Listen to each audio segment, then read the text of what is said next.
Hey everyone, welcome to my tier list for season 6. As many of you guys know, I'm not really fan of doing tier lists because it's just a guess. I will try to guess my best for you, but keep in mind that we can be wrong as we don't know what bugs or interaction or some kind of stuff we're gonna discover in the game. This season it was particularly harder because I had played the early access and it has a lot of bug. Frostburn and Azuwrath was still bugged. Head of Perdition was also still bugged. Elemental Constellation has a lot of bug around it too, so I didn't really make a showcase like a particular build during the early access. But yeah, keep in mind that every video you see from the early access using head of perdition of anything can be bugged, most likely bug I would say, and just don't expect the build to be as strong as what you can see in the showcase on YouTube. So we're gonna start with the strongest build of season 5 and probably the most popular build for the moment. Like many people love this build. It might be the most popular build on Sorc since the launch of Diablo, and without any surprise, it's still gonna be on the best tier on the Sorc. Yeah, S. I don't think we have any build on S tier. S tier, just S like Spiritborn. I played with Rob during the early access, and there was no any build that was even close to Spiritborn, unfortunately. But A tier is fine. It means that we can do any content, speed from any content outside the pit very easily. It just means that inside the pit, we're just not gonna be as strong as Spiritborn. It's like if Spiritborn can do like pit T 120, we're gonna do like 20 tiers lower, maybe 90 or 100, but keep in mind that we're gonna be fine outside the pits. If you don't want to push the pits, it doesn't really matters. And I have a showcase for Lightning Spear. It's not public. I have this unlisted because I was using Head of Perdition, so the damage was higher than usual. We can watch that quickly.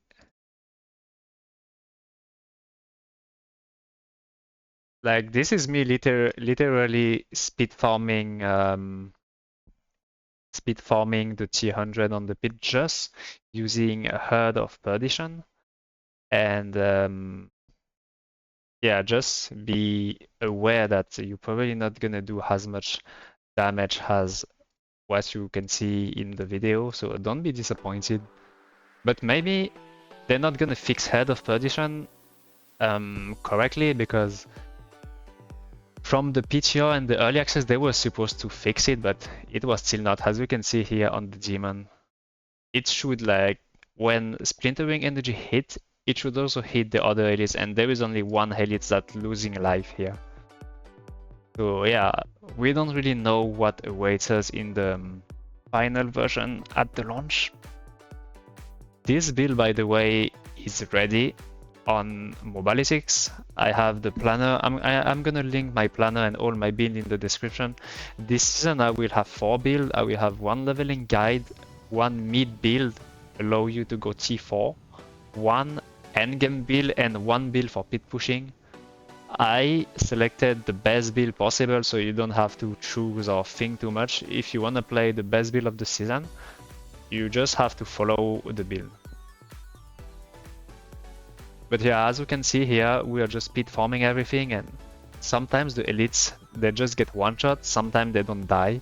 So the bug on Head of Perdition was very strange. I didn't really find out how it works. But one thing is sure is Head of Perdition is bugged not only on Demon, but more than that. We can just fast forward a bit, like it's just clear. Like for example here, these are supposed to be demon. This is a demon floor, and they took a bit to die compared to floor 1. In floor 1 they just got one shot. Here we took like 15 seconds to kill them. So we are not sure how it works.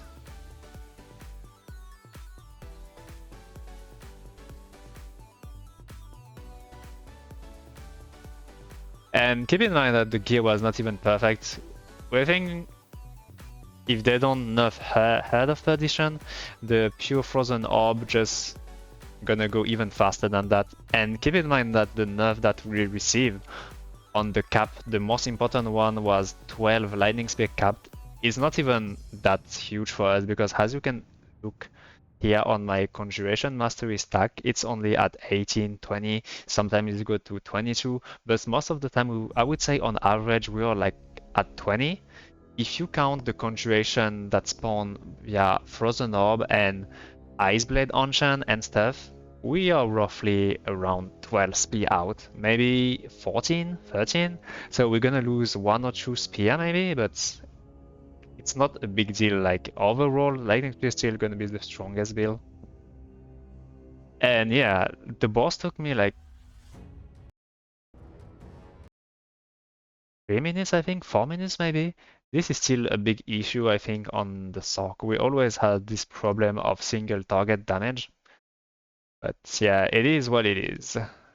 And so on the Tierlist, Lightning Spear is going to be on A tier. It's probably going to be one of the strongest build, even for the pits. Overall, outside the pit is probably the strongest because Splintering Energy pair with Lightning Spear just fly around and auto-targeting everything. You just have to run, teleport, and everything just around you just melt.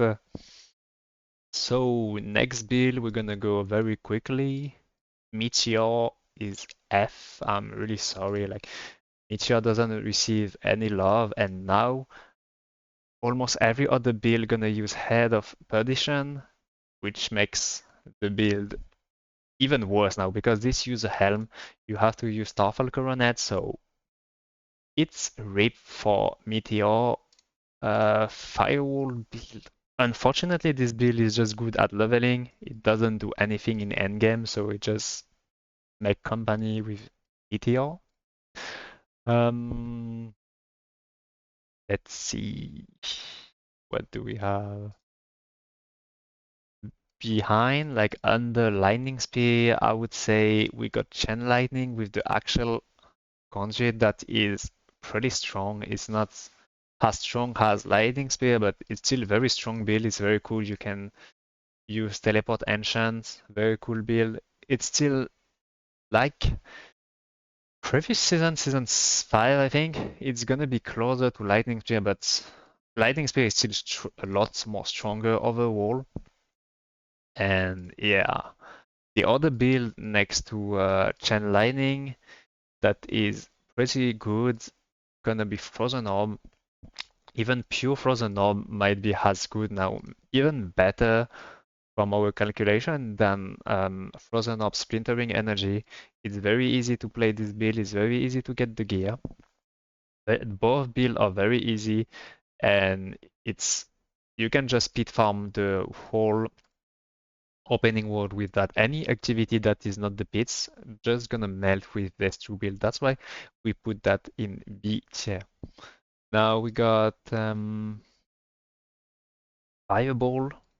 Fireball unfortunately has big problems with single target damage on AoE. It's very strong if you staff the staff and pair with the glove, but unfortunately when you start really end game, like maybe Dark Citadel is gonna struggle on the boss, and it's just gonna fall behind Chain Lightning and Frozen Orb, unfortunately. Blizzard got some buffs on the last season with the change of Brew Roses. It's got some buff, but yeah, it could be B or C, but I would say overall it's still on the pits. It was roughly the same on season 5. I would put that in B. Like Blizzard is very solid build in general for leveling, for speed farming. You can make a variant of speed farming Blizzard and stuff. And yeah, it's stronger than Fireball for me for sure. What do you have next? Ball Lightning, one of my favorite builds in season 2, but unfortunately it didn't receive any buff. We don't get any new uniques, anything that can make it stronger.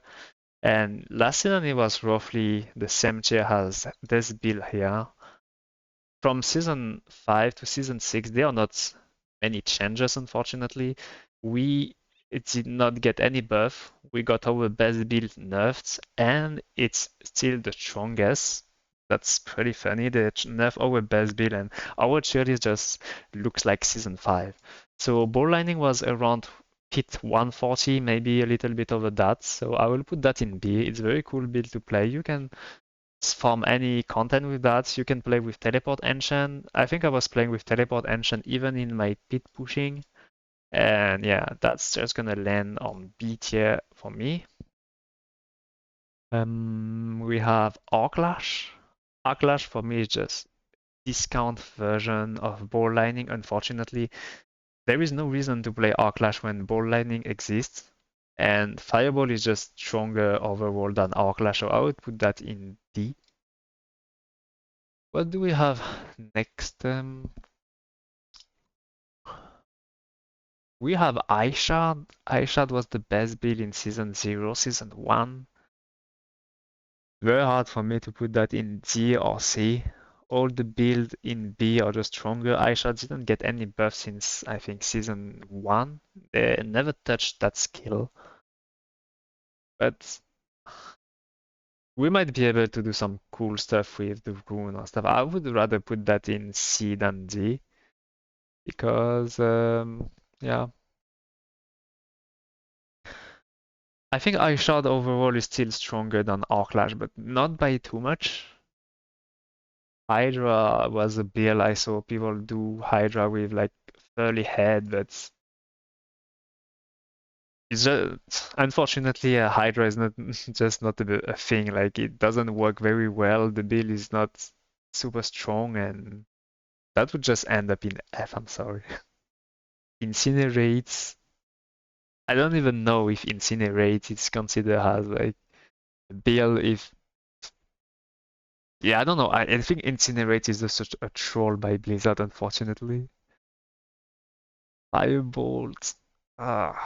Very hard to say because Firebolt, in theory, is dealing a lot of damage, but you have to play that with Flame Weather, so it makes it really hard. So I would still say we put that in B tier, even though it's not very good for general content. It should be better for pit pushing if you play that with Verafel and stuff. And Charge Bolt. Charge Bolt was actually pretty good in the season 5, but the thing is we don't really it's not really chargeable that deal damage. It was more Endaliel stuff, I think. You just play Endaliel and you use it mostly as a generator of lucky hit chance, so I would land that probably in C with a Fireball and Eye Shard. And the last build of the season, like we don't have any spell for that. We just build our build around the aspect. It's called aspect of elemental constellation. Many people are talking about this. This was very bugged, unfortunately, the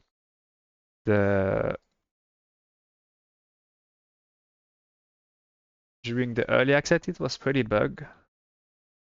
But yeah, aspect of constellation, basically what it do is every time you cast a skill that's gonna spawn a dagger around you, and after 3 seconds it's just gonna shot and the damage gonna increase by it's not 100 now, it's 1050 every time you cast something, and the thing is everything is counting for aspect of elemental constellation is not only the cast. For example, if you have Fractured Winter Glass, you cast one Frozen Orb and it spawn one Conjuration that's gonna attack and spawn another Frozen Orb that's gonna count.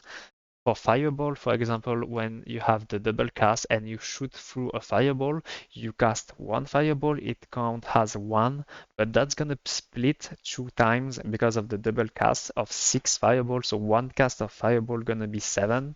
That's gonna feed elemental constellation. So one cast of Firebolt is 7 multiplied by 1050. There are just many interactions like this that we don't really know if it's gonna make it to live or not. But if we say that it's next to live, it's gonna be close to lightning spear. The only way and the only area where it could be stronger than lightning spear gonna be in the pits. But the problem with this build is you just shoot every 3 seconds. Maybe 1.5 if you have 2 daggers. If you play 2 elements, you can shoot 2 daggers. And the problem is that build is gonna play with Raymond's and Teleport Engine. You can't play without any of those because you shoot once every, let's say, 1.5 or 3 seconds. So the thing is you have to poke at all the enemy, you have to pixel pull them. So the shot of the elemental constellation can hit everything. And the problem in higher pits is when you face the elites, if you're not able one-shot them, they're gonna become unstoppable, they're gonna spread, and your damage just gonna start to be divided by 3. So I'm really unsure about aspect of Constellation.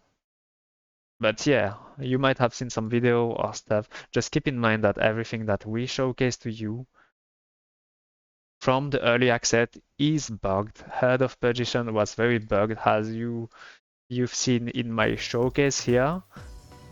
It's not really normal to see all the monsters melting like this on pit 100. Sometimes I could not even see the elites. Like I was just walking and my lightning sea was already killing everything. And yeah, just be very careful of the showcase you see. Just a little reminder, yet the lightning speed build is the strongest. This build is also on my mobilitics here. This season I have 4 builds I'm gonna work very hard on. The first build is the firewall build from leveling for 1 to 60. That's just the best for me. I'm just gonna work on the 4 best build of the season for me. This one is for leveling. This one is gonna be your mid game build because it's the easiest and the strongest for me. You can of course play anything else like Fireball or stuff, but I think this one is the best one to go from T1 to T4 and XP your Paragon level to 1 maybe to 200. This one is the next version of this one, and this one is the Elemental Constellation build for pit pushing that I just showed you here in our tier list. The tier list seems pretty accurate to me. Keep in mind that that's just a guess. I might be wrong. Maybe we're gonna find some big interaction with iShard. Who knows? Maybe iShard's gonna be S tier again.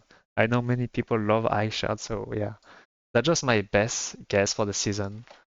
I know many people wanted to see this video, so here we are. My next video probably gonna be about leveling guide. I'm gonna do a breakdown of my leveling guide here and explain to you how it plays because it's not really firewall anymore. It's use firewall, but you mostly play around familiar and Hydra. So yeah, I hope you guys enjoy this video and leave a comment. Let me know if you agree with my tier list or not and what you would change if you're not. And I will see you later for the next video then.